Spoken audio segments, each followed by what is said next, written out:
Hello there, good evening and welcome on this chilly January evening. My name's Phil. I'm going to be your host for this evening, and we are very, very privileged this evening to welcome back Simon Rogerson to talk to us this evening. Good evening, Simon. Good evening, Phil. How are you? I am very well, thank you. How are you? Very impressed with this island background. Clearly, you're living somewhere very glamorous. Far warm water. Far too chilly in the UK in January for me. You know, I jetted off to far-flung shores. No, I am in the UK, but this evening we are hoping to whisk you all off to the beautiful island of Borneo in Southeast Asia, which is our topic for this evening. We're talking about Borneo this evening because Simon is leading a trip for us later this year. So we'll be telling you all about that trip as well as we go through the evening. To those who haven't joined our Zoom calls before, I'll just talk you through a little bit what's going to happen. So in a moment, I'm just going to share a video with you just to get us in the zone. And if I can press the right buttons, I will share a little fun quiz with you as well. No prizes, but just a little question for you to answer. Then we'll hand over to Simon to present to us on Borneo and tell us a little bit about the marine life we're going to see and some of the experiences. Then I will tell you about trip details, and then we'll answer any questions that you have on the talk or on the trip. You will see that there's a question and answer area in Zoom if you're familiar with that. So please do pop your questions on there as and when they come into your head, and we will run through them all at the end. So that's the schedule, and it's great to have so many people on the call this evening. Thank you very much for joining. What I will do now, if I get the buttons right, is I will share my screen and show you a little video, and hopefully at some point soon you'll also get a little quiz question pop up on your screen.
So there we go, with thanks to our friends at Nabucco Island Resort for sharing that footage with us and allowing us to use it. That hopefully gets you in the zone and gives you a flavour of some of the wonderful marine life that you can see in Borneo and at Nabucco Island Resort. So that hopefully warms us up. Simon, if we hand over to you now. So everyone, thank you so much for tuning in on this dismal British evening. I know there's a few guys in from further afield. I hope it's nicer where you are than where we are, but I can guarantee it's nicer here on Nabucco Island, which is the destination of this year's great big trip. The whole idea came about because when I was younger, I visited the Semporna area several times, actually. And when I became a diving journalist, I visited the Semporna area, which includes the remarkable island of Sipadan in northern Borneo, in the Malaysian section of the island called Sabah. It's not feasible to go to Sipadan at the moment. It's not insurable because of problems with separatists in the Philippine Islands to the north. This is the island I'm talking about, Nabucco. So Sipadan to the north of here is in Malaysian waters. This is in Indonesian waters, and there's a big difference. There's a big distance between the two. This is a very stable area, but it's got some of the same oceanic diversity type conditions. It's all, of course, in the Coral Triangle, which means we go there and we get this amazing diversity of animals. These are all taken from somewhere in the locale, not specifically Nabucco Island, though. We have, just in case you guys want to know, we have porcelain crabs absolutely everywhere in this region. Frogfish, and who doesn't love a frogfish, are also present there. This is a commersons. I think you get painted frogfish there mostly. That's an octopus eye. There are octopus on the reef there. Night dives, in particular, the best time to see them. But what makes it stand out from the stuff I've been doing with Dive Worldwide up to now is there's quite a lot of blue water stuff. I've been leading trips in the Philippines the last few years, and the reefs are beautiful jungles, full of mystery, full of animals. But the blue water side of things is a fairly empty water column. And where we're going next year, we're going to see a slightly more complete environment in that there'll be blue water animals present there as well. And also, just like Sipadan to the north, it's a big turtle place. We should be seeing turtles every day where we're going. That's a sort of a broad introduction to it. There's going to be more sort of focus on the animals in a minute, but just to give you an idea of the journey, we want to make the most of this journey because it is quite a long, fairly onerous journey, as all the good ones. It almost seems the best dive trips are the quality of the diving is an exact proportion to the pain in the butt of the journey. But we found a way to make it as civilized as possible, thanks to Dive Worldwide's knowledge of great places to stay and the best routes. So we start off with a fairly typical route from London or wherever you're flying from to Singapore. And then from Singapore, we have a few hours, a nice sort of amount of time to explore the airport, but not long enough to sort of exhaust us. We have this hop over to Surabaya on the island of Jakarta. Now, I can't thank Phil enough for this because when you fly via Jakarta, you're dealing with a lot more traffic, a lot more headache trying to get to your hotels. And Surabaya is a little bit more of an interesting place. And it's certainly got a really interesting hotel. This is the Hotel Majapahit of Surabaya, which is an 18th century, well, the basis of it was 18th century, colonial hotel, taking a lot of British and Dutch influences. Phil tells me it was a choice of this or the Ibis. So I think we've done okay.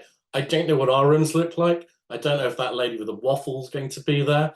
But I think for an overnight stay with a chance of a spot of afternoon tea, it should be a lovely way to break up our journey. And that, I think, is sometimes the kind of key to long-haul travel, is to sort of switch off for a lot of it and go into neutral mode. And then when you've got a nice group around you, make the best of these lovely moments when you get to relax.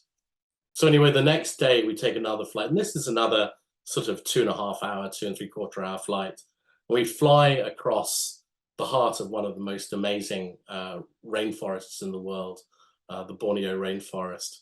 Kalimantan is the Indonesian side of Borneo. Now, a little story to share with you. This little fellow here is a Dayak figurine, which was used as a totem, but also as the peg of their pig traps they set in the jungles. And when I visited the area, as I said, years ago, when I was a young, thin man with dark hair, I bought one of these from the tribesman who told me that it was something that they carved from ironwood. And it's been sitting on the fetish shelf in my office, waiting waiting for me to go back and urging me to go back to Borneo. And I'm relieved and happy to finally be doing it. It's a mysterious place. So anyway, we head up on this short flight, and then we are going to catch a boat from this area with all the rivers on the mainland, and then it's a 3-hour crossing or thereabouts. It's usually a little bit less. That's the worst estimate, and we'll end up at Nabucco Island Resort, which is, if you look at Maratua Island here, it's roughly where my cursor is. You can see that. So it's in the bend, or just beyond the bend of Maratua. Now that distance is essential, because this isn't a deep water area on the west. That's relatively shallow water. So the viz get sort of less and less the closer in you get. There are some interesting channels, some rewarding places to dive, but we're looking for the best possible conditions, which is why we've chosen this resort far out on Maratua. And this is the view of it from the air. As you can see, there's a balm, it's a luxury, but there's something that's healing and beautiful about staying on a desert island. As you can see, there's a kind of more of a community island in the background, but this will give us a distinct home and a real sense of kind of being other from the world. And it's a great platform to go diving. It's a great place to go from. These are the water villas, which I'm told are still available.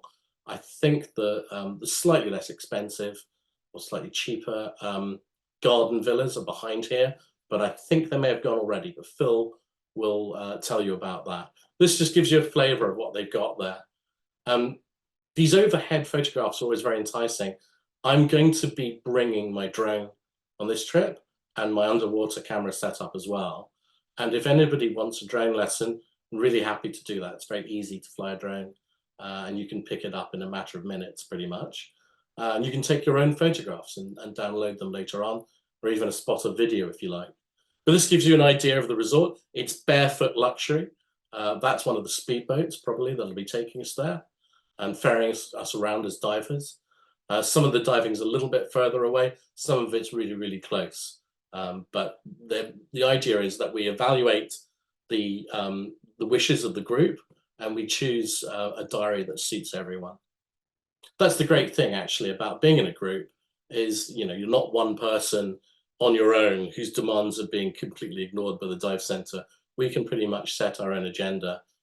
Now, when I first saw this photograph, I wondered if there was a latrine set up there, but this is apparently the camera room, which amazes me because camera rooms are pretty rare in far-flung places. They're mostly in the kind of Lembe Strait and that neck of the woods in Sulawesi. So it's a fairly well-appointed place. I didn't say we're looking for value rather than outright luxury. And this place, just from everything I know about it, gives us that balance that we need for the trip, including a good bar. Going back to the diving, this couple of photographs really exemplifies what we're after. We're after tiny, rare animals like this Denise variety, Hippocampus denise, which is one of the smaller and rarer of the pygmy seahorses. But we want to see the ocean at its most spectacular. So there's a chance of big animals, as we saw in the video. There's a very good chance we'll be seeing schooling barracuda. And I don't know if that turns you on, but as I get older, and I've been diving a long time, it's increasingly difficult to see schooling fish. It's more and more habitat degradation all over the world, industrial fishing. This is a really rare sight, whether you want to photograph it or just witness it or swim with them. This is a place where you get these schooling animals. There's also a site not so far away, which there's a day trip in our itinerary, which is devoted to it, Sangalaki. And for decades, that's been a kind of a recognized manta ray site. I think the local manta rays rather than the oceanic ones, which is good because they're more reliable. I never say it's guaranteed because it never is. And the moment you say we're definitely going to see them, then you're definitely not going to see them. But I think there's a decent chance of us seeing manta rays, certainly if we go once or twice to this place, Sangalaki. We have a set itinerary. If we like a place so much, we want to go back to it, we can put a few quid in the pot, we can make a decision. It becomes an option. It's one of the benefits of a group. And there'll be muck diving places and coral reef diving places, classic reefs. the area is known for its walls. So if you were with me in the Philippines last year, it would be very much in places like magic oceans, like the area of Bohol. But I think possibly even more spectacular because there's just such a small community around there. They're not having to sort of feed a large number of people. So again, this is what you classically get on healthy reefs. It's their own resident schools of big-eyed trevally and jacks and batfish and other of the signifiers of a healthy water column. And I don't want to boast about this or count our kind of blessings, but this is going to be one of the few trips you can do anywhere in the world where you get the orangutan and the orangutan crab all on the same trip. And we'll get onto the orangutan later on, but essentially we've got plans to go to Sanctuary, where we should almost certainly see them from what I gather. But more of that later on. This just gives you an idea of the more things we see. This trip is good for photographers, and I'm really happy to workshop, advise, troubleshoot, do whatever you want, but it's not a pure photographer's trip. So we don't have formal lectures or anything like that. Your downtime is your downtime, beer time is beer time, and we have a chance to actually be on holiday. But if anybody wants to workshop or go over stuff, it might be nice one evening to have a favorite shot of the trip so far. We do all these things very informally. Now, for you guys who aren't dedicated photographers, don't worry. At the end of the trip, I am really happy to give you a compilation of about 60 high-resolution photographs, the best of the trip, basically. And if you'd like to see yourself photographed against this background, all you have to do is ask me, and we'll do a dive together, and I will photograph you. You have to sacrifice your freedom to being photographed well in front of something. But once we get a nice shot, I can set you free. You can enjoy the rest of the dive. Modeling is quite hard work. So as I say, everybody gets a set of high-resolution photographs, but the dedicated photographers seldom want them. It's people wanting keepsakes. And during the trip itself, what we tend to do is set up a WhatsApp group so everybody can ping in with their kind of visions of the day. That way, we're sharing photographs, you know, and sitting on our beds laughing, and sort of rather than being herded into some formal situation. If you look on the bottom right side of this screen, you'll see an island that's, I think it's Cacaban. It's known for this lake in the middle, which is brackish water, and that's a jellyfish lake. It's another excursion that's on our kind of list, included in the itinerary. And this place is just like the jellyfish lakes of Palau in the Pacific. Somehow jellyfish found their way through porous limestone into this brackish lake, and they evolved. There's 4 different species in there. There's also types of sponge and other anemones and other weird siphonophores. It's a kind of it's a lake that time forgot, essentially. So we can see some weird stuff in there. I don't know if it's going to be like the Palau Lake, where it's so full of jellies that it looks like a kind of jelly soup. I don't think it's quite as thick as that. But it is, for photographers, it's a really good experience to photograph something unique. And it just gives another facet. I believe in variety in dive trips. I believe in peace, variety, finding your space and being somewhere really special. And it wouldn't be a tropical dive trip if we didn't have a chance to see an enemy fish. And I think we'll see some beauties on this trip. I think we're going to see lots of different species. My favorite, the spine cheek. Not this one, this is different species, but this is the magnificent sea anemone with its beautiful skirt. And the trick is waiting for it to billow up, so you get these very contrasty, colorful photographs. So we have 7 days of diving. If you go an Egyptian type trip, you'll have about 6 days. And I just think adding an extra day to that sort of standard means that we'll be able to do some mopping up on the last day. In my experience, if you try and do much, much longer trips like that, a lot of people start to get tired. And there's actually no harm in taking off dives here and there. It's not a race to see who can do the most dives. It's just an opportunity to do a lot of dives if you choose. So when we're done, and we've done our 8 nights and 7 days diving, we head back to the mainland. We're all going to be in a good mood by that point, after all the photographs we've filled our memory cards with. And we're going to take a very short, hot flight down south to Balikpapan. And in this area, we're going to stay for 3 nights at Samboja Lodge. That seems a lot, but if it was 2 nights, the first night would just be a kind of getting there night. And this is kind of a famous place. The extensive grounds host an orangutan reintroduction program. So it's not like trudging into the Borneo forest for days at a time, in which case you'd see absolutely nothing. If you hear a lot, but you don't see much, it's so dense, and it's thick with insects and leeches and all manner of horrors. This is a lovely place on stilts, where you can see orangutan here. Loads of these pictures are online from the park. Gives you an idea of how good the photo opportunities are. And the sun bears are there as well, and loads of other animals. There are, I believe, something like 120 different species of bird, all in the same place. I haven't got any more information on it here. Yeah, it's home to 137 species of birds, including the famous rhinoceros hornbill, along with proboscis monkeys, mouse deer, long-tailed macaques, and even porcupine, for those of you who like it spiky. We're going to have daily visits to Orangutan Island on the 2 days of kind of activities, and the Sun Bear Sanctuary, a canopy walk and a boat ride along the Black River in search of the endangered proboscis monkey and other wildlife.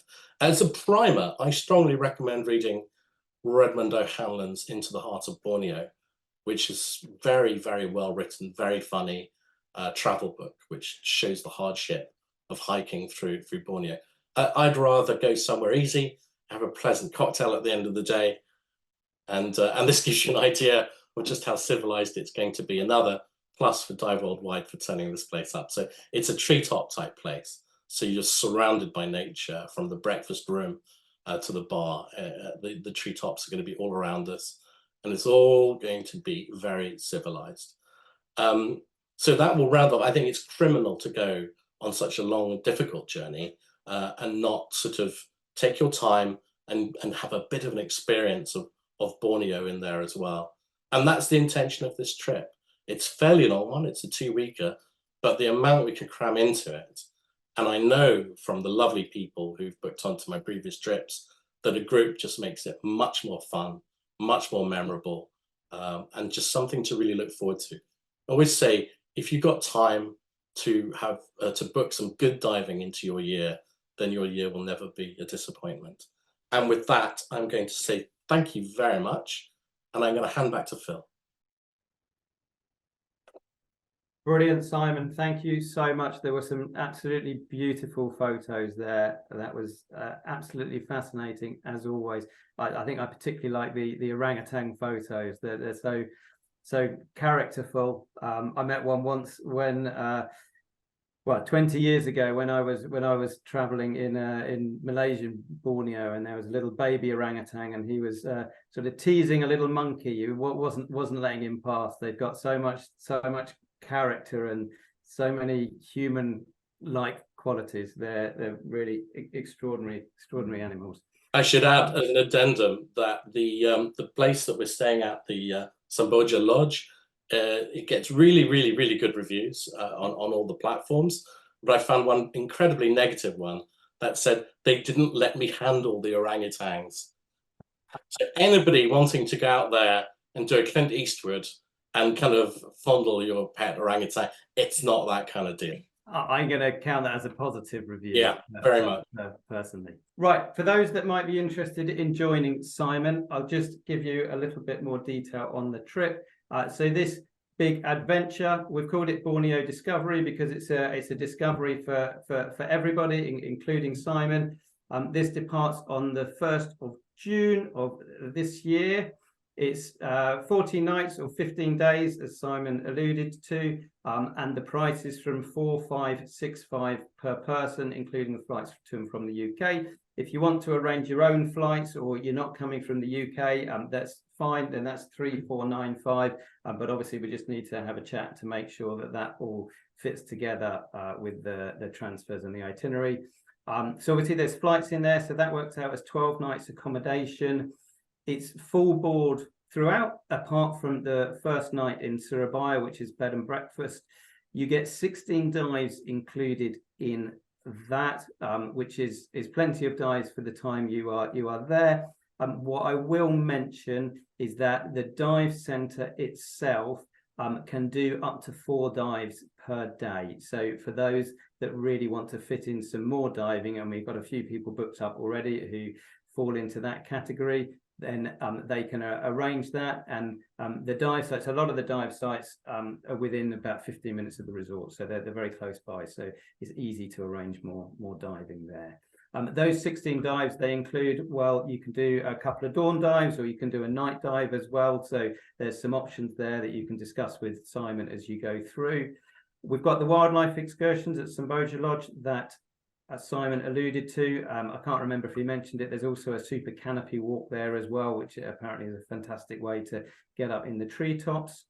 You've got all the transfers, of course. Was not mentioned there. You've got the flights as well, if you're booking a flight inclusive version. And of course, you've got Simon there as well. Now, Simon's a popular chap. There we go. So there are, as Simon alluded to, there's garden view rooms at the resort, which are the cheaper rooms. And then there are sea view rooms.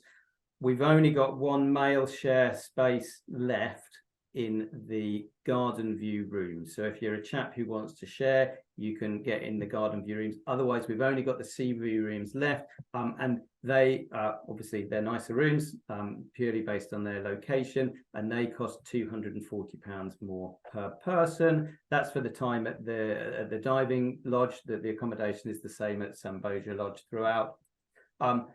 If you want your own room, then that's £490 per person. That's for the whole trip, everywhere that you need accommodation during the whole trip. And there's a few optional extras as well. So as with the diving schedule, it's reasonably relaxed. So you don't need nitrox, but it's quite a remote part of the world. So the resort do charge extra for nitrox. And for all 16 dives, that's at £140 per person. The domestic flights have 30 kilos included already, but Singapore Airlines, who we're using for the international flights, their standard luggage allowance these days is 25 kilos, but we can upgrade it. They charge for the privilege though, so that's another £150 per person if you need that for your camera gear or whatnot. And just speak to us if you'd like to do that. So that's some details of the trip. As I say, there's not too many spaces left because Simon is quite popular. So please, if you are interested in the trip, don't delay in getting in touch. I will just reveal for those that completed the poll. Oh, where are we? Where's everybody gone? There we go. That the answer was about 850 species of fish in Borneo. About 65% of you, 2/3 of you got that right. So give yourself a pat on the back if you got that one right. So no prizes, I'm afraid. That was based on a survey that was done in 2010, and actually they spent quite a lot of time underwater, but they only surveyed 7.5 miles of the sea. So, well, it's already based on that one of the most biodiverse places in the world. I hazard a guess there's more than the 844 species that they found there. So it's an extraordinary biodiverse place. Okay, have we got any questions from anybody? We've got a Q&A session, so if you would like to ask any questions, please type away. You can't speak to us, I'm afraid, because this is a webinar rather than a Zoom meeting, but please type away if you've got any questions, and we will be very, very happy to answer it. Okay, we've got one coming in from Pippa. Are you likely to rerun the trip in 2026? Pippa, well, I don't know. We haven't planned 2026. What have you got any plans for 2026 yet, Simon? I think we're going to have to just see how it goes. Yeah. Because we may find, I know that we found somewhere that could be great for 2025, which we're not revealing just yet. But we have no plans for 2026. So see how the reception to this goes. A lot of people may feel that once they've done it, they've done it. They might not want to do exactly the same thing again. So I'd say let's just keep an open mind, Pippa. Very good, very good. Do Be we happy have to see any you more again. people that have any questions?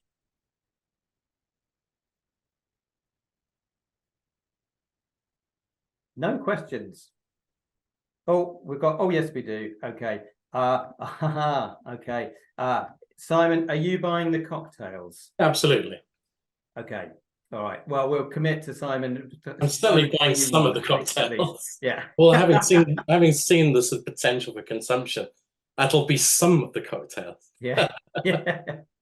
And that is Marion, we definitely. didn't spend too much time on it in the talk, but that the bar at Nabucco is super. It's on stilts over the water. You get absolutely wonderful views there. They've got beanbags to chill out in.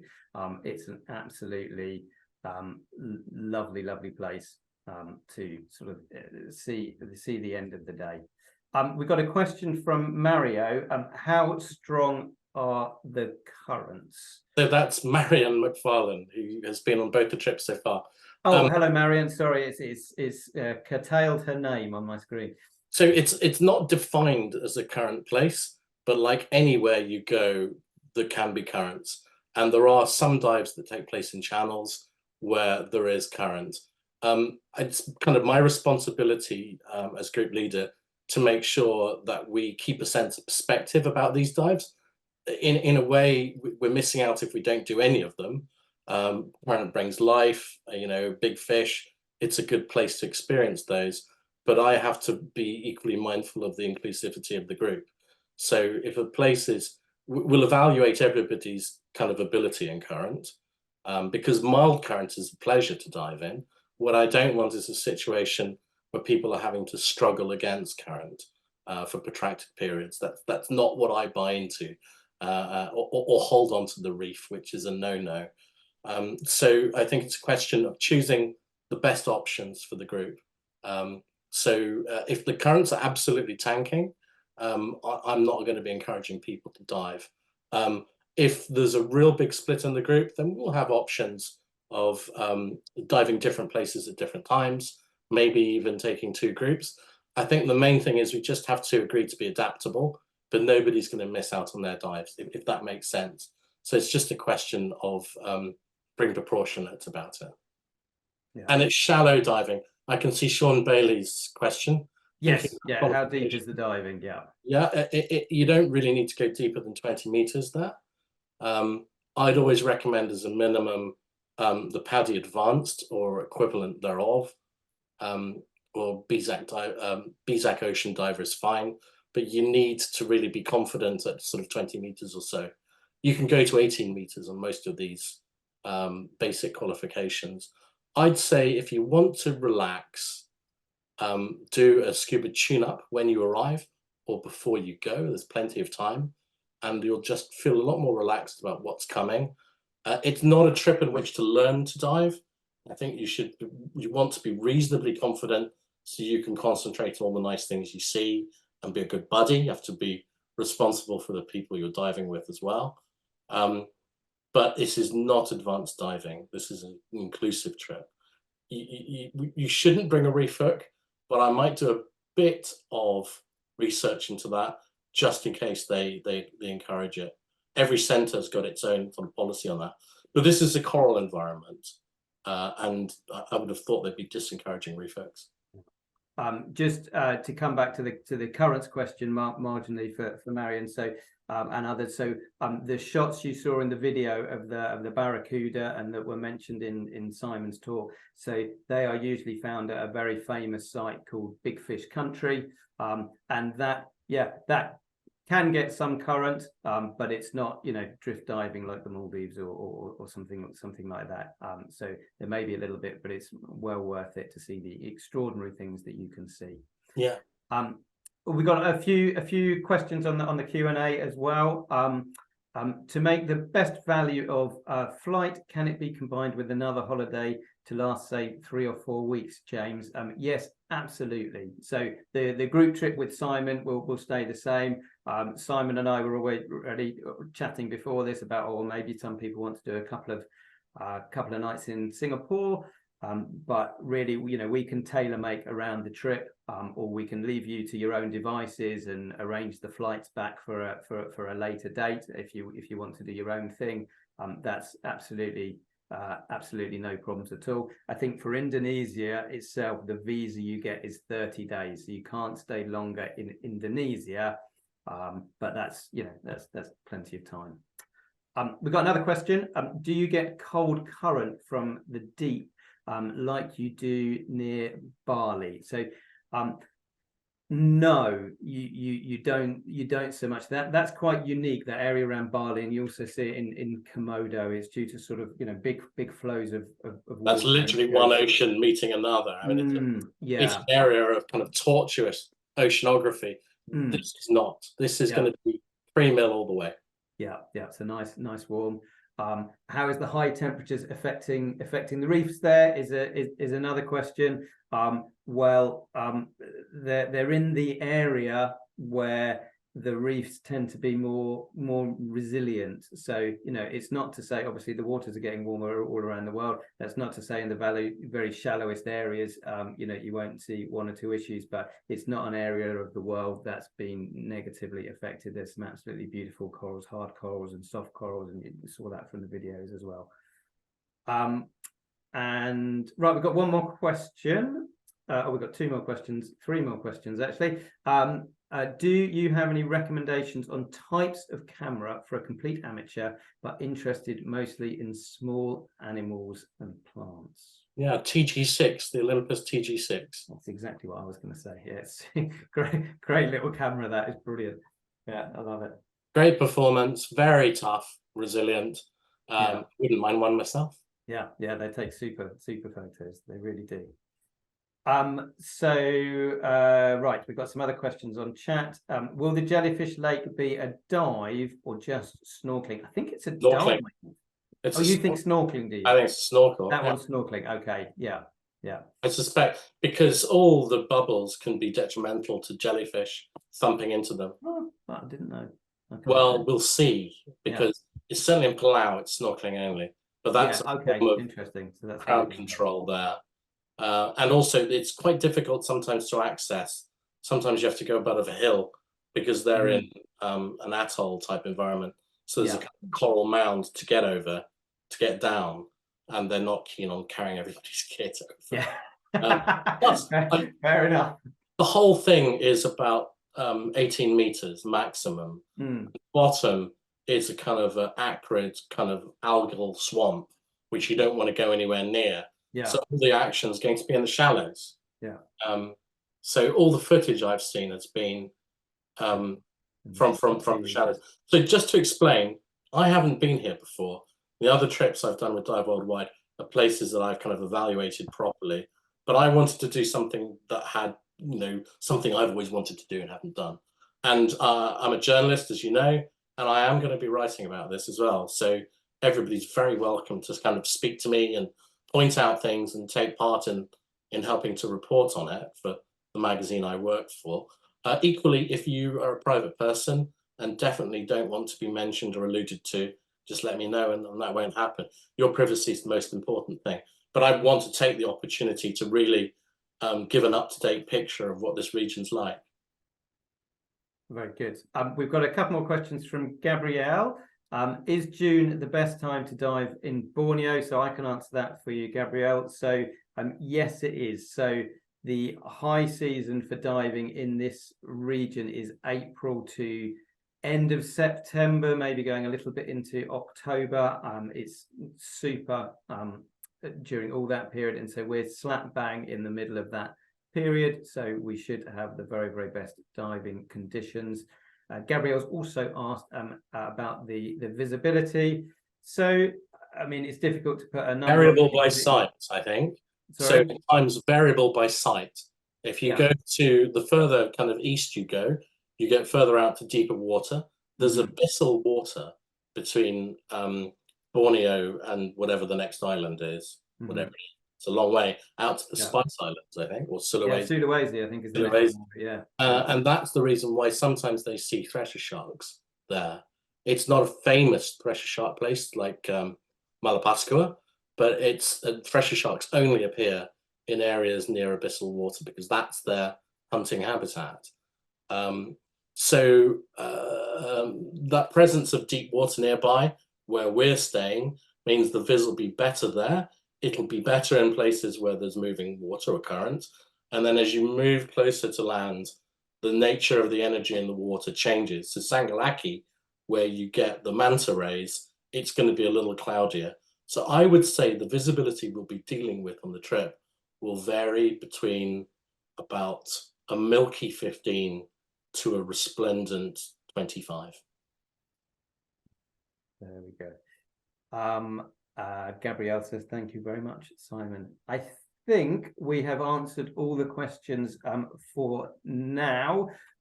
Of course, if you have any questions after or you're interested in joining the trip, please get in touch, and we'll be following up with everybody that's signed up for this talk with a full itinerary, so you can read in a little more detail about some of the places we've been talking about tonight and get some more information on the itinerary. As I said, if you are interested in joining Simon, then please don't delay in getting in touch, because he is a very popular chap, even if he is very modest, and we've sold a very good number of the spaces already.